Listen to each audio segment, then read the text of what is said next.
Okay, thank you for the introduction. So my name is Ségolène Ladeg. I'm a postdoc here in Institut Curie. And today I will present you a project that has been done by a former postdoc in the lab that I pursue, which is about a model of vascularized lung tumor on chip to decipher endothelial immunomodulatory functions. So it's a project that is done in Fatima Miftakhuriou lab. So vascularized tumor on chip, why and how? So you know tumor on chip offer a fully controllable environment and controllable in terms of cellularity, in terms of ratio between the cells, geometry, spatial organization, and it's particularly interesting when you look at complex environments such as the tumor microenvironment. So current model of tumor on chips include often cancer, immune compartments, sometimes stromal compartments, but most of them lack functional vascular compartment. And actually, the vascular compartment is very interesting when you look at immune recruitment, because this is where the immune recruitment happen.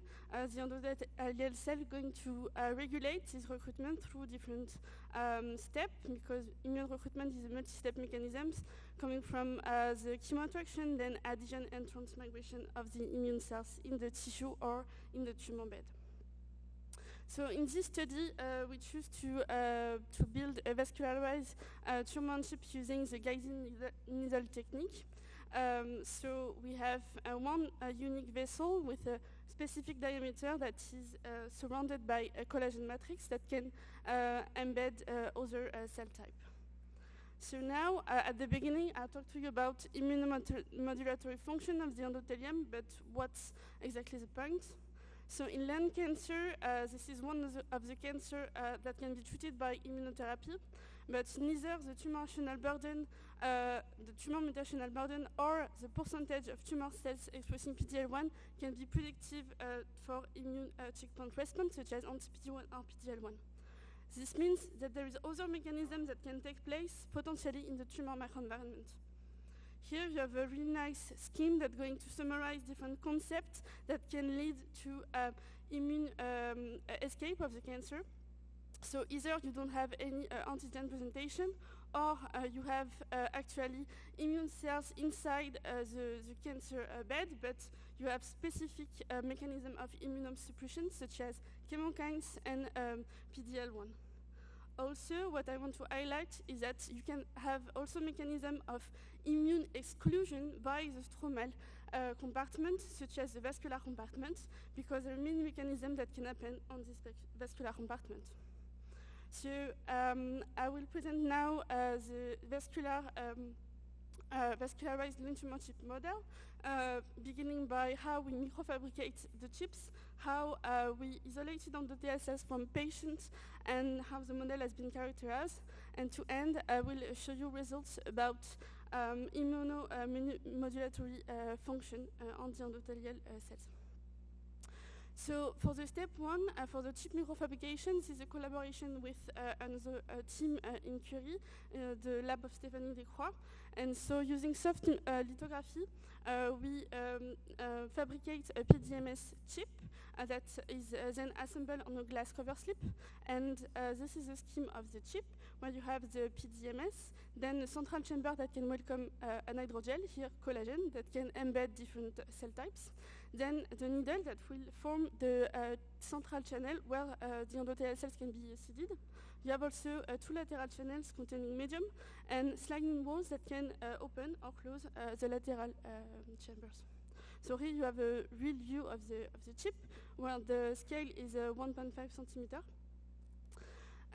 So after this assembly of the chip, we activate the surface in order to immobilize the hydrogel. So we are using the collagen type 1, 6.5 mg/ml. Then we remove the needle, we coat with fibronectin, and we insert the endothelial cells to have a vessel that is around 200 micron diameter. So this takes around 4 to 5 days to achieve this chip.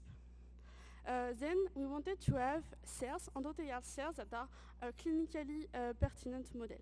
So of course there is UVEC, but what is better is to have endothelial cells coming directly from patients. So thanks to collaboration with a clinician, we have access to surgical resection of non-small cell lung carcinoma patients. In this resection are a total lobectomy, so we have a piece of cancer tissue and also a piece of healthy tissue. And so Christine tried to isolate the endothelial cells directly from the tumor, but didn't succeed it. And she had this idea to take the healthy parts of the lung to digest and to isolate the CD31 endothelial cells. So this is what has been done using magnetic cell sorting. Then the cells have been amplified and also froze for 20 days. In parallel, she characterized those cells in 2D and in 3D inside the chips. So after 2 weeks, we are able to isolate, amplify, and froze the endothelial cells derived from patients. Then for the characterization in 2 dimensions, what you can see here is that the endothelial cells are able to express endothelial markers such as V-cadherin and Van Willebrand. This has been compared to commercial microvascular endothelial cells from lung that are provided from Lonza, showing that they express a similar level of those markers. And this is fibroblast as negative control. You have also the CD31 expression, showing that the patient-derived endothelial cells express in a similar manner than the commercial lung endothelial cells endothelial marker. In 3 dimensions, what you can see here is confocal images where you have in bright field the central channel with the vessel and on both sides the collagen gel. What you can see here is live dead staining, showing that almost all the cells are pretty alive in 3 dimensions. Also, those cells express the endothelial markers as V-cadherin and ZO1. So it means that it seems that we have a pretty functional vessel, but here you have a 3D reconstruction of the vessel. You can see a monolayer of endothelial cells, and in red the V-cadherin staining. So I hope this convinces you that we have a nice vessels that are formed. Now, are they functional? So first we look at the barrier function, so using Dextran. So what you can see is that the permeability of the vessels that are seeded with endothelial cells is lower than the non-cellular chip, and this is similar to between patient-derived endothelial cells and commercial lung endothelial cells. Also, we look at the response to the endothelial cells to TNF-alpha stimulation, and this doing adhesion assay because TNF-alpha is known to promote adhesion and adhesion molecules. So what you can see is that we have an increase of T cells on the endothelial cells, both the one isolated from patient and the one that are commercially available. So now, for the last part of the talk, I will spend time about how we wanted to decipher immunomodulatory function. So first, we construct a gene panel according to the literature with different actors that could be involved in immunomodulation. So we perform RT-PCR on the endothelial cells in the chip, and those actors can be classified in different groups: immune cell adherence and transmigration actor, but also actors that promote T-cell apoptosis, all the checkpoint inhibitors, immunosuppressive chemokines, or immunostimulatory pro-inflammatory molecules, and also tumor endothelial cell marker or tumor progression marker. So first, to validate our approach, we needed to have a condition where we can expect a specific response. So first, we stimulate the vessel with TNF-alpha to see if with our approach of RT-qPCR we can find the good answer, and this is the case. So in a vessel formed with endothelial cells coming from patient 1, what we saw is that after treatment with TNF-alpha, we have this specific signature, this upregulation of VCAM1 and CAM1 E-selectin genes that is expected, and we validate with another type of RT-qPCR method in the patient 2 and also in the commercial lung endothelial cells vessels that we do have this response. So it means that the patient-derived endothelial cells have a good transcriptional response to TNF-alpha and validates our approach of RNA extraction and RT-qPCR. Then we needed to see, to look at the impact of the TMA component on the endothelial cell transcriptome and on the immunomodulatory actors that we selected. So to do that, we seed the collagen gel containing different TME components. Then the day after, we seeded the endothelial cells coming from the patient, but also the commercial endothelial cells. And we first done simple co-culture, so with lung cancer cells, so non-small cell lung carcinoma cell lines, so two different ones. Also cancer-associated fibroblasts, autologous or commercially available, but still primary cancer-associated fibroblasts, and also T cells. For technical reasons, I will not show you the T cell results, and I will more focus on cancer cells and CAF results. And we also developed an approach to specifically remove the endothelial cells from the chips. So here you have a scheme of the chip. You have here the real chip with the central channel, then the endothelial cells that form a monolayer, and the cancer cells that are embedded in the collagen around. So when you treat the central channel with only trypsin, basically, you can remove specifically the endothelial cells and process the RNA and perform RT-qPCR. So also we look at contamination by the other cell that can be embedded in the chip, and we didn't find any contamination.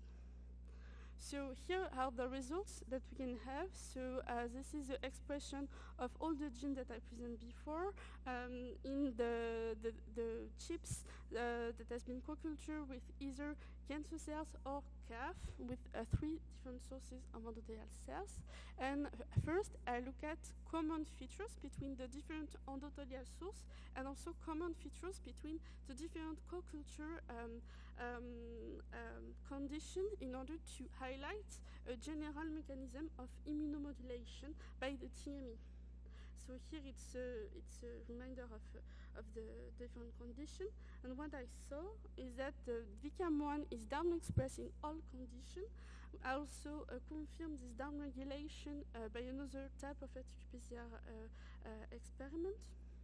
And so it seems that the co-culture with non-small cell lung carcinoma and or primary lung CAF, autologous or commercially available, induce a decrease in VCAM1 mRNA in our 3 sources of endothelial cells. So what about VCAM1? VCAM1 is a key player in immune recruitment because it's involved in the adhesion step of immune recruitment.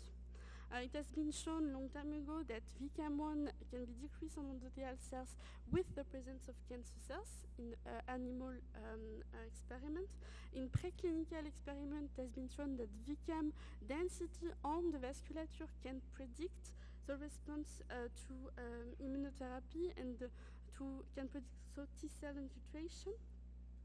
And also, of course, all mechanisms that are involved in immune recruitment can also be involved in metastasis spreading because it's kind of 2 faces of the same coin. And VCAM can also promote cancer metastasis. So the conclusion of this work is that we build a functional vascularized lung tumor chip using patient-derived endothelial cells. We also bring a proof of concept that it is possible to do transcriptome analysis in our chips, and we highlight maybe the role of VCAM1 in immunomodulation, but of course it needs to be validated.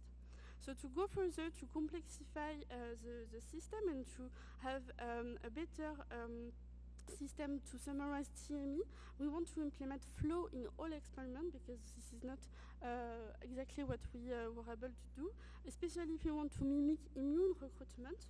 We would like also to increase cellular complexity with tumoral, stromal, and immune compartment, potentially coming from the same patient, and that's it. So I would like to acknowledge all my team members. I would like to acknowledge you to being here to listen to me. And also I would like to thank patients and family to provide us the samples. Thank you very much.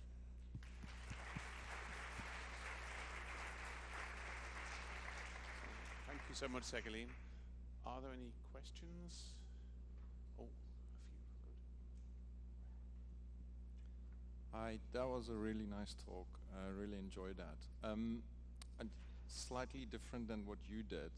Have you ever embedded slightly bigger tumors, so small tumor organoids that would have that might be expressing VEGF because they're starting to have a lack of nutrients in the center, and then to see if you can induce sprouting from your model? For the moment, we didn't try to insert spheroids or organoids inside the chip.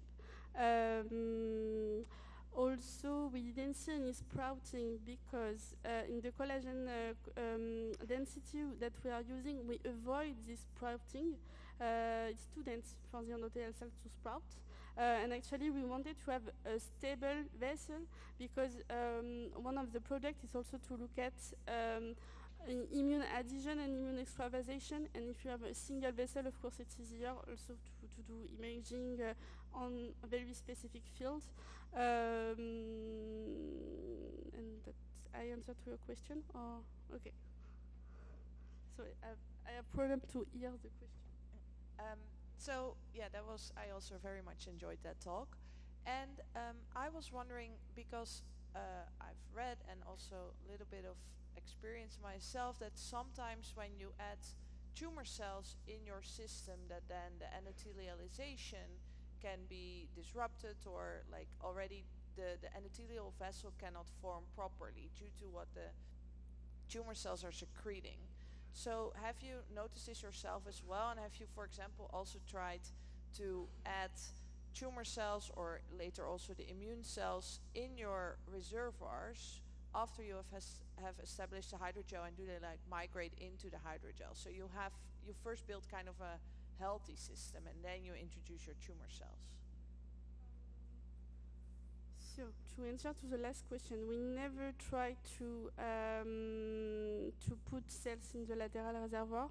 I'm not sure that the cells will be able to invade properly the collagen if you don't have any, if you don't force the system with chemokine or stuff like that, and we do not do it. And about the form, the morphology of the vessel, so you are right, we are seeding the endothelial cells after the cancer cells, but we didn't perform dextron in this case, but for the few days the vessel is stable. Of course, at one point the vessel is destroyed. Okay, thank you. I have a question, Dan. Yeah. I mean, maybe it's a naive question. Obviously, you're developing the model for the future, but have you thought about testing drugs then in the system yet? So this is a really good question. So we have a system to inject with flow, for example, PD-1 or PD-L1. This is what we would like to do. Even what we would like to see is, but we need, for example, a PD-L1 or PD-1 antibody that is coupled with a GFP or something like that to see how the vessel actually going to regulate the spreading of the drug, because of course we don't know. We don't know at all, but this is something that we would like to do. Super quick question. I missed when you were showing your different conditions and all the gene expression, you had a condition that was called IGR-HEU. What was that condition? I didn't understand it. So IGRU is another non-small cell lung carcinoma cell line that we have in our lab. Sorry, what? It's a cell line? Yeah, it's a non-small cell lung carcinoma cell line. So it's in this experiment we have two types of cancer cell line. So the FF9 and IGRE.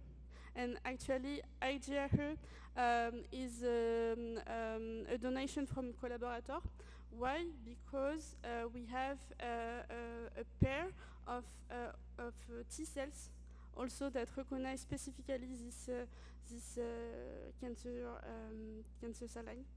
Yeah. I think that means you answered the question. Okay, if there's no more questions, I want to say thank you to you as well, but also can I thank all of the speakers from this morning's session, and we see you back here at 2:30.